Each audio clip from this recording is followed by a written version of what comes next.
What is up everyone? Welcome back to my channel. I have got a makes video for you today. It's been so long since I've done one of these, so do stay tuned if you want to find out what I have been making this year so far.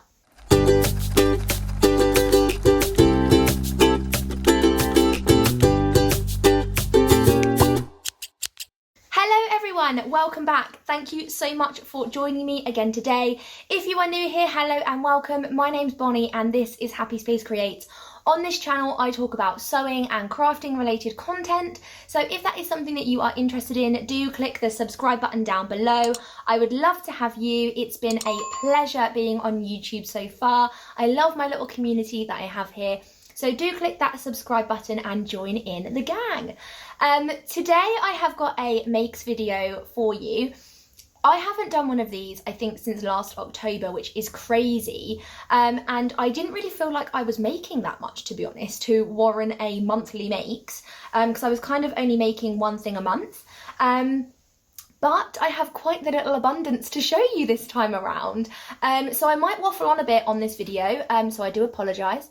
I started off the year with a pretty slow start, to be honest, but I wanted to really focus on that make 9. Now, isn't it so weird, because at like New Year, Christmas time, I saw a lot of people pledging like their make 9s and what they were going to achieve out of the year, and I also did a make 9. I made a video about it. Obviously you can go and watch that as well if you want to, and I feel like I started off like really determined and like, yeah, I'm gonna smash out these 9 things and make them. Already my mind has drifted off into, oh, I want to make one of those, and oh, that looks nice. And it's so weird how you get influenced by so many other external factors like the weather and stuff like that. So I started off my year by making a Marlowe sweater.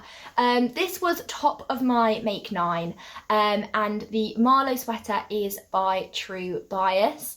I have to say, it was a dream to sew. I will insert some videos and pictures as we're going along. It was super quick. I made it in probably, I want to say an afternoon, but it was probably 2 afternoons where I just sat down for like a couple of hours and did it.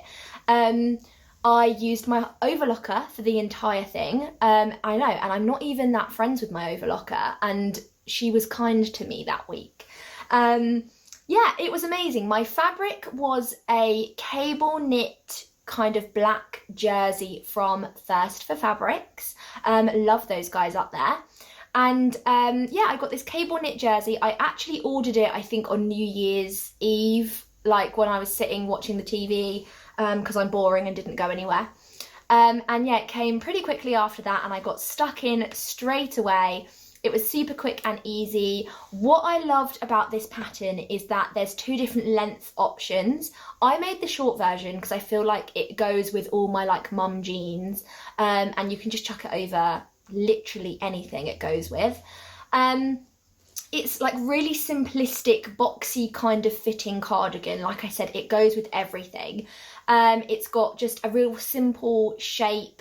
It's like only a handful of pieces to put together. It was really, really easy and really, really wearable. And the great thing is that because it's boxy, you don't really need to have, you won't have any fit issues, because it doesn't need to fit that well. It's, you know, it's just a cozy, slouchy cardigan. I can't wait to make this in a longer version. The shorter version doesn't have any of those like deep pockets. The longer version does. So I can't wait to make a longer version of it. But I think I made a size 10 in the Marlowe. I did actually size down slightly. I've worn it so much. And yeah, I absolutely love it. I finished off the cardigan with 3 little tortoiseshell buttons. One thing I will say I did actually come into counter with was I did struggle to do the buttonholes, but that was mainly due to my own fault. As we all know, I am learning to use jersey fabric. I've never really sewn a lot with jersey before, so the process is fairly new to me, and it was my first time doing buttonholes on jersey, and the first buttonhole didn't go well, was a disaster. I had to unpick it and go again, and I think where I'd unpicked it, the fabric had kind of like stretched out a little bit, and it just wasn't at its like top form. But then I finished that buttonhole, and then the other two went really well. So obviously it's one of those naked eye kind of things. I notice it because I made it. Nobody has noticed that that buttonhole is slightly off or a little bit too stretched or bigger than the other ones. It's just super critical, really picky, and it's what we do as makers. We find those little faults in it, and it stands out. But overall, I'm really, really impressed with the pattern, and I'm really, really impressed with the fabric as well. I feel like it was the perfect fabric pattern combo. So yeah, that was my first make of the year. That was obviously ticked off my make 9 as well. So yeah, loved that. Next up, I made the Vicky Sews Deborah Blouse. So if you have watched my channel for quite a while, you will know that I've made this pattern before. I made it in a white broderie anglaise last year. I'll insert a little picture of that. Now, I do love this pattern. The white version that I made did need some adjustments, and that was mainly due to my lack of trying to do a fit along the way. I basically just made it straight out the packet, didn't even try it on, and then once I finished it, put it on, I realised that it was a bit too big around the shoulders. And now I know that I have small, narrow shoulders. I learn to adjust these things as I go. So this basically was an updated version of that original top that I made, and I made it in a beautiful leopard print, like rust kind of colour. That fabric's from Minerva. That was kindly gifted to me as part of their brand ambassador programme. And I knew that I wanted to have another Deborah blouse in my wardrobe. I can safely say that I've worn it tons. It's really, I love a puff sleeve. It's just everything I love about it. But what I did was I just adjusted the pattern by taking about an inch off of the shoulders either side, because my original version, where it was big on the shoulders, it was sitting really low on my bust, and it just meant that like I was exposing myself quite regularly. But no, I don't want to do that on a regular basis. So I adjusted the shoulders. It's now raised a little bit, and it fits me really, really well. It's made out of, like I said, the rust-coloured leopard cotton. I will link it down below if it's still available. But yes, I absolutely love that top. I have worn it loads. It's a really lovely springtime kind of wear. That kind of where you don't quite need a jacket, but like you still want something to cover your sleeves. The pattern's really, really flattering because it kind of has these princess seams that kind of come in a little bit. So it is really nice to be able to fit it around your waist. So yeah, that was my second version, and I'm glad I made the adjustments because I think it does prove that it is a lot more wearable, because I reach for that version way more than I obviously reach for my version that I previously made because it's too big. I have since gone back and tried to adjust the white version, but unfortunately I don't think it is salvageable, so I might just take the sleeves off. I have actually got some more of that fabric left, and I might be able just to recut the bodice and make it again, which I don't want to feel like that's really wasteful, because I don't want to just throw it away, but I don't reach for it, so I never wear it. So I do feel like I do need to just recut the whole bodice and do it again. So I might get round to doing that eventually. But like I said, we all get distracted and we want to make all the things all the time. So let's see how that goes, shall we? So next up was another one from my Make 9. I made the Siily slip dress by Sewing Mason. Now this pattern has been on my list for as long as I have been sewing. It's actually a really simplistic design. It's a beautiful cow-necked, like draped dress. So it's cut on the bias, which does make it really, really flattering. It has that sort of beautiful drape. I made it out of a polyester satin that I got from Rainbow Fabrics, and it's got this lovely like crane print on it. It's like black, It's kind of got sort of like a Chinesey, Japanesey kind of feel. The fabric's absolutely beautiful and it fits like a treat, but in classic Bonnie style, I whipped this up in about 2 hours before I was going on a night out. And in hindsight, I shouldn't have rushed it, because it clearly says in the instructions, leave to hang for 24 hours before hemming. I didn't do that. And the hem's wonky, really wonky. So that's gonna have to be adjusted. I think what I'm gonna do is I'm just gonna snip it straight across the bottom and then re-hem it. Because like I said, the dress fits a treat in every other way. But silly Bonnie thought she knew best. In fact, actually, I didn't even think I knew best. I knew it was the wrong thing to do. I knew that they wouldn't have written that in the instructions if they didn't mean it. I just wanted to wear it sooner. I wanted it that night. So yeah, that's basically what I did. So now that's another thing that I need to go back and adjust. But it is a gorgeous dress, and I did look fab on my night out, so that's great. Perfect dress for dinner, drinks, whack it on with some heels. Absolutely love this pattern, and the fabric was also a real dream to work with because I managed to get it made up really quickly. And I just need to stop listening to actual Bonnie and pay attention to the little voice inside my head that says do the right thing. Don't do this, Bonnie. So yeah, but that was my Siily slip dress. Love it. I am going to make another version of this because it's so simple to make and absolutely really impactful. It's so lovely. So yeah, that's my Siily slip dress. So next up is my McCalls 8029. I have made a video about this separately as well. That was a little sew along. I'll pop it right there if you want to go and watch it. So this was a pattern that I was desperate to sew for this time of year because we're at that kind of mid-season kind of weather where it is kind of like springtime, but it's still a little bit breezy, a little bit windy, and you kind of still want something to cover you up. So the McCalls 8029 is a poncho kind of shawl pattern. It's got no sleeves, it's got no fastenings, it is like a cape, and capes are really on trend right now, and I was desperate to have one. So I made this little number in a wool blend fabric that I got from Pound Fabrics. It was £5 a metre, so not £1 a metre, but £5 a metre is still a fantastic price for wool type fabrics because usually those heavier wool fabrics are a lot pricier. So I was really happy that I got such a bargain on that fabric. And yeah, I made this kind of poncho up.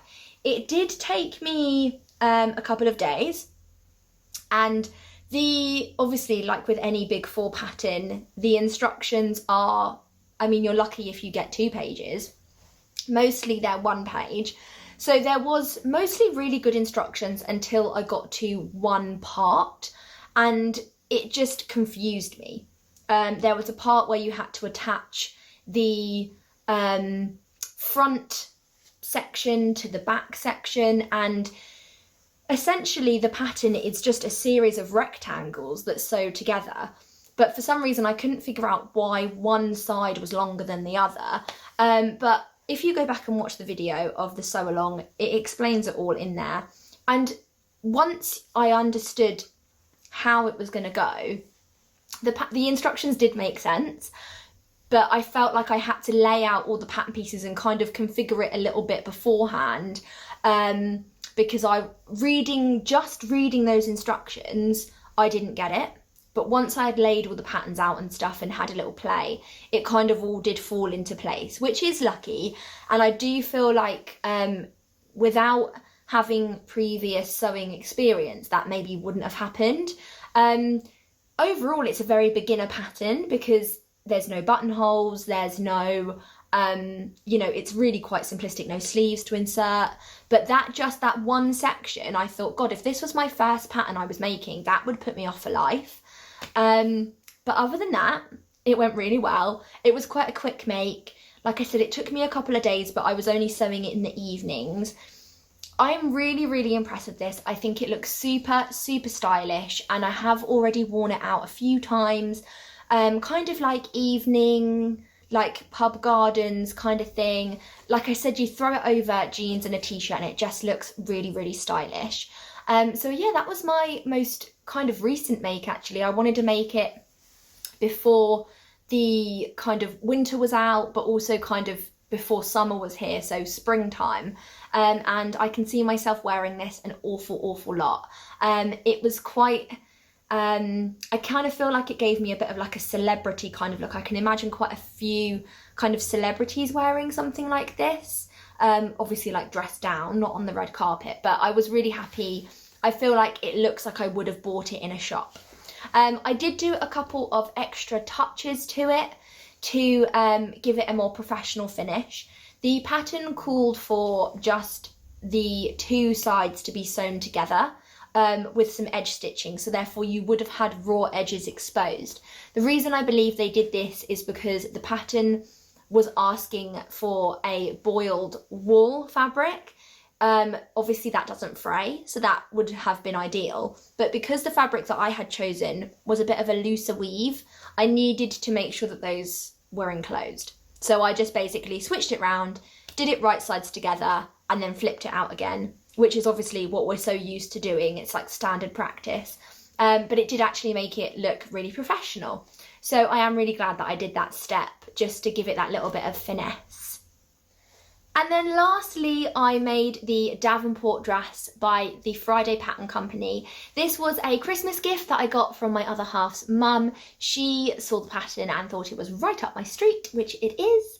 I made it out of this gorgeous double gauze fabric from Pound Fabrics. Again, I think this fabric was £5 a metre as well, and I had never sewn with double gauze before. It actually went really well, and I really enjoy sewing with that fabric. It's really easy to work with, and it irons really well, it sits really well, it's a cosy fabric, really soft, breezy.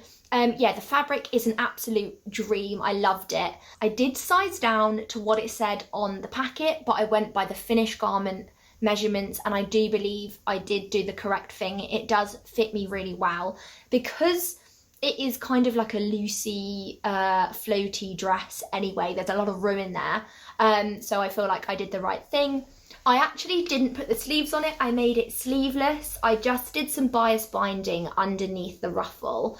I did this purely because the fabric that I was using was kind of like ice cream sprinkles, and it just screams summer, and I just felt like I would wear it so much more in the summer, so I decided not to put any sleeves on it, and I am, you know, glad I did that. I wish I had hired the arm part a little bit, because the where the sleeves are quite balloon-like, the side seam comes quite low, and I wish I had just raised that side seam a little bit. It was something that I didn't think about, so it is a little bit gapey under the underarm, but it's fine. And I wore it and I absolutely loved it. I wore it out for afternoon tea with my friends in Brighton, and I just paired it with a little pair of pink trainers, and it looked really, really cute. I loved it. So I'll insert some pictures of it out in the wild. So yeah, I loved sewing with double gauze. I definitely would sew with it again. It's one of those fabrics that I probably would have shied away from, just because I didn't really know much about the fabric. Thank you, because I know a lot of you did some commenting and letting me know sort of some advice for sewing with it and stuff, which was really, really helpful. And yeah, so I definitely am going to be looking at getting some more double gauze, because I think it's a really good summer fabric. I would also like to make a couple of other things, like the sagebrush top with some double gauze. I think that would be really, really nice. So yeah, that is pretty much everything that I have been making this year so far. I have been making a baby blanket at the moment, which obviously patchwork is quite time consuming. So I have been doing that in my spare time also. And obviously now we are wedding planning as well. That has been taking up a huge amount of my time, but worth it obviously. So yeah, so I have been sewing a lot more. I feel like when it gets to summer, I'm really inspired to sew a lot more than in the winter, partly because I think I go out a lot more places in the summer. So yeah, that is what I've been making this year so far. I hope you have liked them all. If you have any comments or want to talk to me about anything, as always, do pop a little comment in the boxes down below, because I would love to chat to you. I will link as much of the fabric as I can in the description box, just so you can go shopping as well if you want to. But yeah, I hope you have enjoyed this video. I will try to make it a bit more of a regular thing. I'm sorry that I haven't done this in so long. Do give me a little subscribe as well if you want to see what I get up to making in the future. But that's it from me for now, so I hope you have enjoyed this video, and I'm going to see you really, really soon. Bye!